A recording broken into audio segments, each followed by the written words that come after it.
Vamos lá? Continuando o estudo de processo civil, vamos começar a estudar os requisitos intrínsecos de um recurso. Ou seja, o desembargador, o ministro, o relator, quando ele for analisar o recurso, ele tem que primeiro verificar. Como eu já falei para vocês, o CPC novo inovou no sistema recursal, porque antes o juiz cuja decisão você atacava, o juiz cuja decisão você recorria, seja uma decisão interlocutória, seja uma sentença, esse juiz cuja decisão você está recorrendo, ele tinha a capacidade de analisar, a competência de analisar os requisitos, para depois encaminhar o recurso à instância hierarquicamente superior. Chegando lá, novamente, esses requisitos eram analisados já pelo relator do processo no tribunal. Acontece que o CPC inovou nisso. Inovou porque retirou do juiz cuja decisão você está recorrendo essa possibilidade de trancar o recurso logo de cara, por ausência de um dos requisitos intrínsecos ou extrínsecos. Com exceção do recurso extraordinário e com exceção do recurso especial. Fora isso, todas as demais espécies de recursos, aquele que proferiu a decisão que você está recorrendo não tem mais a competência, não tem mais o condão, não tem mais a possibilidade de previamente analisar os requisitos, os pressupostos, as condições de admissibilidade deste recurso. Tá bom? Então vamos lá. Requisitos de admissibilidade intrínsecos. Primeiro, cabimento.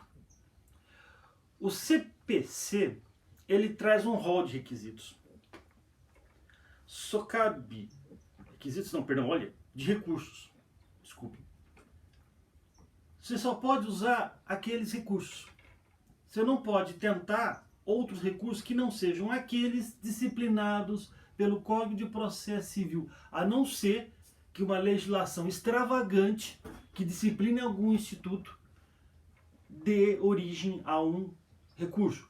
Como acontece, por exemplo, na Lei dos Juizados Especiais, que tem recursos previstos nessa legislação que não estão no CPC, e na execução fiscal, que é quando a Fazenda Pública promove uma execução fiscal contra um contribuinte. É uma lei específica, a Lei dos Executivos Fiscais, e essa Lei dos Executivos Fiscais, ela tem recursos próprios, só cabíveis naquele tipo de ação. Mas o que eu quero dizer é o seguinte, somente a lei pode criar um recurso. Você não pode inventar um recurso. Tá bom? Segundo, legitimidade recursal. São as partes. Quem pode recorrer? Quem pode recorrer de um recurso? Primeiro, as partes. Tá?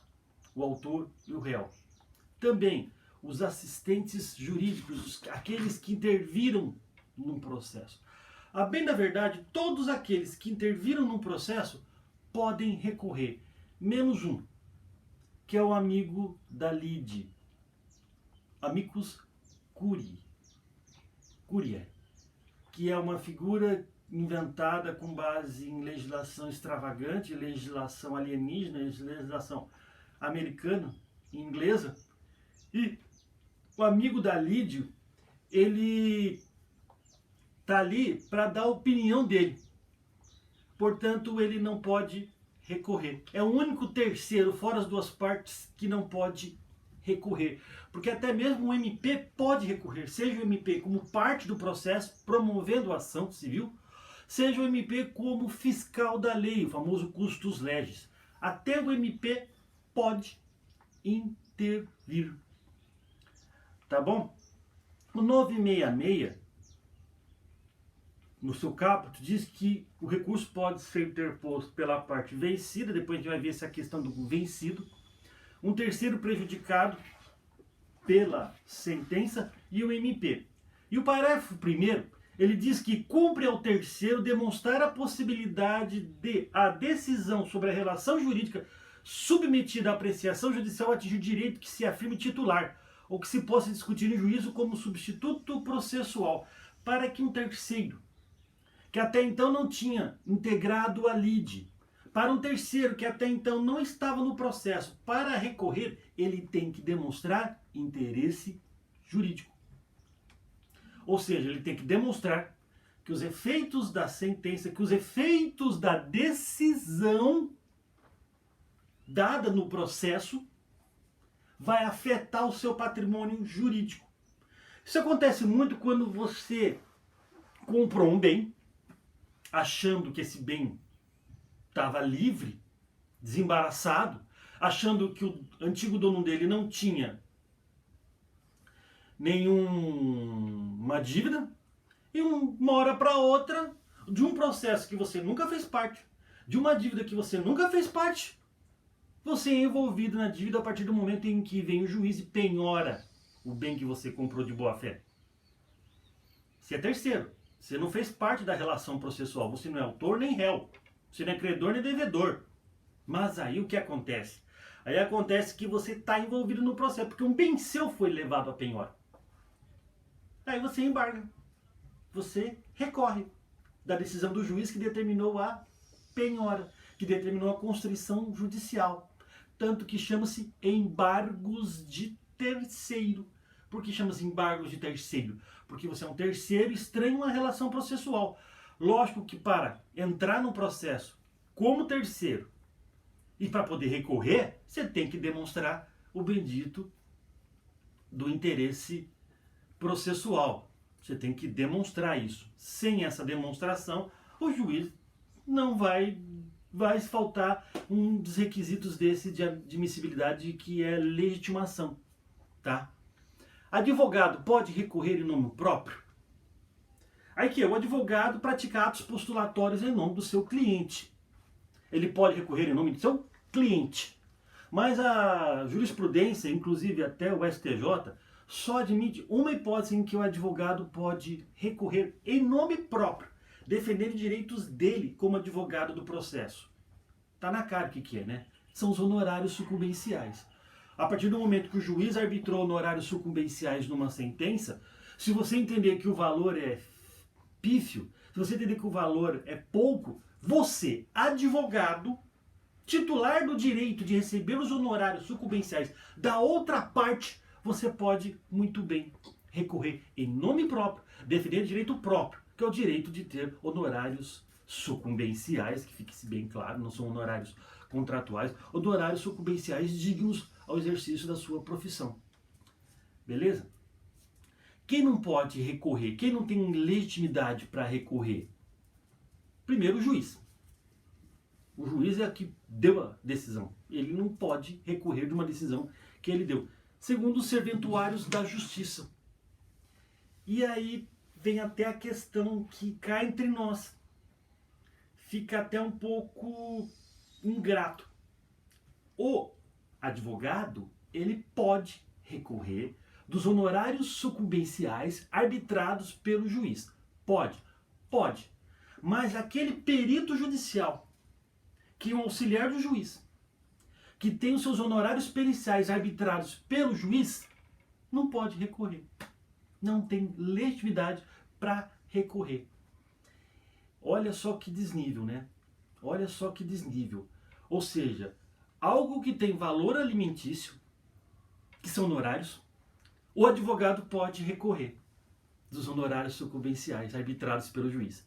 Já o perito não pode recorrer dos honorários periciais arbitrados pelo juiz. Tratamento dispar, diga-se de passagem. E por último, interesse processual, interesse recursal. Para você recorrer, você tem que ter perdido. Sucumbência. É até uma coisa assim engraçada. Se Deus quiser, quando vocês terminarem a faculdade, já terminarem no último ano, já passarem na ordem, vocês vão se deparar com algumas situações que ser bem sincero para vocês, vocês não ficam sossegados. Por quê? Porque às vezes acontece de você ganhar um processo. Beleza, você olha ali, publicado no Diário Oficial, procedente. Você fala, que legal.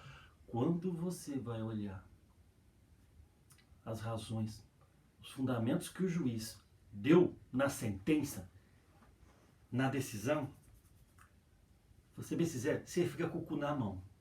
E por que você fica com o cu na mão?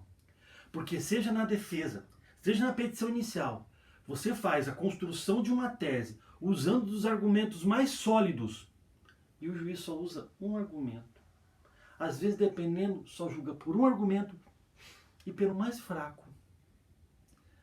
Aí você ganha a demanda. Se você está pela defesa, ela é julgada improcedente. Se você está pelo autor, ela é julgada procedente. Mas você não se convence e você fica com medo. Porque, como eu falei para vocês, você faz toda uma construção para favorecer o juiz, para dar todos os elementos para o juiz julgar favorável a você, e ele usa apenas um. Às vezes ele usa o mais frágil. E aí você fala, eu não posso recorrer. Eu não posso recorrer porque eu ganhei. Dá vontade de recorrer, dá vontade de chegar para o tribunal e falar, tribunal, olha, faz favor, dá uma decisão mais robusta. Eu ganhei, mas dá uma decisão mais robusta, dá uma decisão melhor. Olha, tantos argumentos que eu achei, tantos argumentos bons, fortes, convincentes. O juiz só usou um deles. Dá vontade de recorrer, mas eu não posso, porque me falta interesse recursal. É uma das coisas ingratas da advocacia. Então você só pode recorrer se você tiver uma palavrinha mágica chamada sucumbência. E sucumbência é quando a sua pretensão processual, você perdeu ela no processo. E quando estou falando de pretensão processual, eu estou dizendo da pretensão que você pôs na petição inicial ou você pôs na defesa. Tá. Tua pretensão posta no processo, se você perdeu, você tem sucumbência. Aí sim você pode recorrer. Se você pede a produção de uma prova pericial, o juiz determina, você não pode recorrer. Você ganhou, você pediu, o juiz atendeu. Me faz lembrar agora, uns tempo atrás, o processo do Lula, em que as partes fizeram toda uma construção lá, fizeram um recurso, o juiz deu o recurso, só que depois, quando o juiz deu o recurso, deu provimento ao recurso para que fosse executado o ato, eles já não queriam mais. E aí fica aquela palhaçada. Você pede a prestação jurisdicional, é concedida a prestação jurisdicional, e aí você não quer mais executar a prestação jurisdicional. Como se você pudesse se negar a obedecer uma determinação judicial. Tá bom? Desse último item do interesse recursal, tem alguns pontos de vista interessantes, né? É possível recorrer de sentença apenas para sanar algum vício? Se for omissão, contradição, omissão ou contradição, você pode recorrer pelos embargos de declaração, que é um recurso estranho, porque ele tem algumas regras próprias. Depois a gente vai estudar os embargos de declaração. Mas é aquele recurso que você faz contra quem deu uma decisão, não uma instância hierarquicamente, mas contra aquele que deu a decisão para que dê uma decisão mais clara, mais entendível. Tá bom? É possível o réu recorrer da decisão de extinção sem resolução do mérito? Sim. Ele pode querer uma decisão que defina o mérito. Se você é réu e o juiz extinguiu o processo sem julgar a lide, sem julgar o bem vivida, você pode recorrer ao tribunal para que o tribunal suplante, para que o tribunal passe por cima, para que o tribunal diga que há todas as condições da ação, todos os pressupostos processuais, verifique a lide, analise a lide, julgue a lide, você, réu, vai ter para si a segurança jurídica daquela lide não poder mais ser discutida novamente. Não se esqueçam. Sentença que extingue processo sem julgamento do mérito pode ser novamente impetrado. Tá bom? É possível recorrer para manter o resultado, mas alterar o fundamento da sentença? Não. Não. Foi o que eu acabei de explicar para vocês. Não. Se você teve vários pedidos, o juiz julgou apenas com base num deles, se você tem vários pedidos, não, perdão, se você tem vários fundamentos, o juiz julgou apenas com base em um deles, e você ganhou, você não pode recorrer. Há interesse para recorrer de sentença homologatória de transação, reconhecimento jurídico do pedido ou renúncia do direito em que se funda a ação? De regra, não. Por quê? Porque aqui o juiz, ele não decide a lide. Ele apenas homologa uma decisão de ambas ou de uma das partes. Dessa decisão que homologa, não cabe recurso. O que cabe depois é você ingressar com uma ação rescisória para desconstituir a decisão do juiz. E aí você vai ter que fundamentar, dizendo que houve um vício de manifestação de vontade na hora de fazer um acordo, na hora de renunciar ao direito que se assegura o processo, na hora de reconhecimento jurídico do pedido, que aí é uma manifestação de vontade da parte, encerrando uma lide. E aí você não pode recorrer dessa decisão meramente homologatória do juiz. Há interesses em recorrer quando o juiz acolhe um dos pedidos alternativos? Não. Se você faz 2 pedidos alternativos e o juiz julga apenas um deles, você não pode recorrer. Se você pede, vamos imaginar que você tem um evento morte, uma pessoa morreu. Você entra com uma ação de indenização e você pede alimentos. Você pode pedir de 2 maneiras. Você pede uma pensão mensal vitalícia à família de quem morreu, e aí você vai pedir que todo mês o réu seja condenado a depositar nos cofres da família os valores que o falecido depositava, que aí você vai substituir a prestação de alimentos do falecido perante a sua família. Ou você pede que seja pago de uma vez só todos os alimentos devidos até a idade que ele completaria 73 anos de idade. Então você tem uma ação de indenização de prestação de alimentos, ou você pede que esses alimentos sejam pagos todos os meses, ou você pede que sejam pagos todos de uma vez só. Se o juiz julgar por uma dos seus pedidos alternativos, você não pode recorrer de outro. Afinal de contas, se você faz o pedido alternativo, o juiz vai conceder um.